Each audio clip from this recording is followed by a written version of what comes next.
All right, what's going on, guys? Today I got for you the 2020 Specialized S-Works SHIV. This model right here is going to be their non-UCI legal. This is going to be more for triathlons like KONA and stuff like that. This is not their time trial version. This bike comes in with a hefty price tag of $13,000. And the reason for this is that they redeveloped it over the years. I mean, this bike was a highly sought after bike. They didn't, they usually do every 3 years. They remodel their bikes, but they had that current year SHIV with that rear brake underneath the bottom bracket that everyone was complaining about. But they finally revamped this. They finally put disc brakes on the bike, and they came out with a very fast bike. They listened to the people. They made it. I mean, yes, it's expensive, but I mean, it's one of the easiest bikes to work on, and it has some of the coolest features in terms of a time trial bike that you can actually put on, or I'm sorry, for a triathlon bike that you can actually put on there.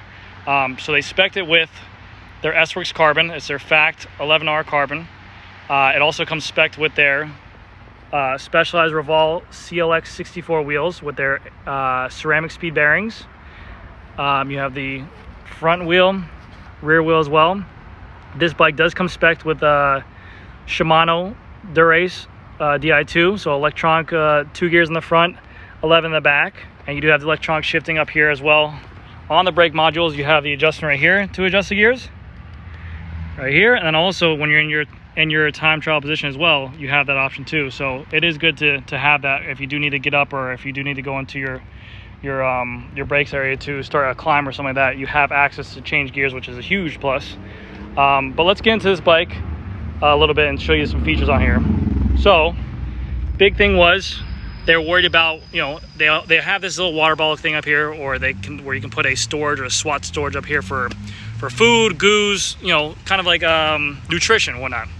But they did a lot of research in the wind tunnel to see if you taped goos. They're seeing a lot of people taping goos or taping nutrition up here, but it actually did drag down a lot of weight or a lot of time. And in this sport, especially with triathlons, seconds is everything. So they went ahead and they put a really cool place to go ahead and be able to store your goo in here. Also, you can put like a flat kit inside here. You have easy access to your Di2 junction box right there to charge it. And then inside here, you just kind of reach like a reach and go. That will be like, you know, your nutrition, whatever you want, salt tabs, whatever's going to float your boat for the ride. Which I think is a huge plus, because I've actually been inside the wind tunnel as well myself.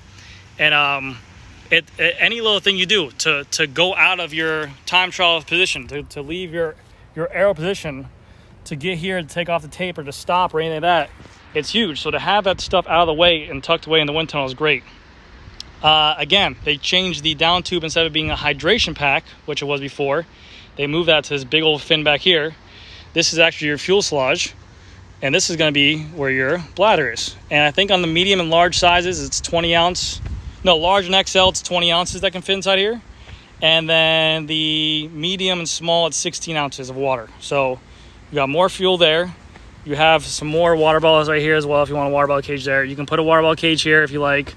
I've seen some people run a water bottle cage up here, but this is where your Garmin mount can go. You can flip this, you can push these aero bars back, and you can run this Garmin mount right here.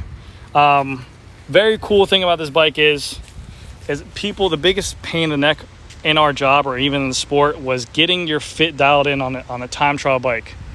And you have to leave. A lot of these races are in Texas, Hawaii, you know, wherever, Florida, wherever the hell you're going to go. You pay a lot of money to get a fit done on a bike like this. What happens is that once you get your fit all dialed in, okay, now we have to remove the stem. We have to remove these aero bars. We have to take it off to fit into a bike. What Specialized did, which was huge, they ran these rubber flaps right here. So if you see this right here, you can actually remove these fold back. And this allows you, there's a bolt right here and a bolt right here. Loosen them up, it's a little wedge, folds down, which is huge. So this actually can fit inside an Evoke bag very easily, like a little traveling case, or even inside a box if you like to. You can remove this right here as well. You're gonna have some Di2 wiring, so you don't need to, but you can remove that if you like as well. You can remove the aero bars, you can slide these back, you can slide them forward. They've included in the purchase as well a huge amount of stack. This is just kind of what we put on here for a stock bike, but you can also raise it up very high, or you can slam it if you want the aggressive look to it. And then they put this kind of dual crown front carbon fork, which looks sick in my opinion. It looks really cool. Definitely haven't seen a bike like this before.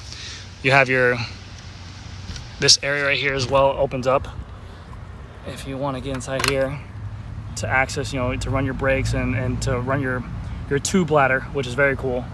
But yeah, so the bike itself, they proclaim that it's going to be minutes. I'll put it on later. They proclaim that it's actually minutes faster than the old model SHIV that ran at KONA, which is, again, insane amount of time to proclaim. It didn't win at KONA when they released it, but everyone who rode this bike, they just said that it just takes off and goes. It is equipped also with their S-Works dual power meter cranks. So these are a power crank, and they do give out left and right readings for power.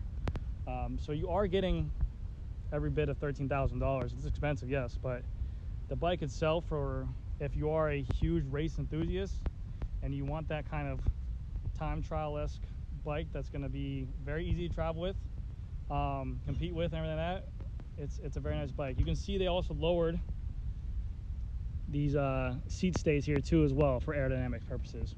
They make a time trial version of this bike too for TTs, and they just got rid of the bladder in the back and tucked away.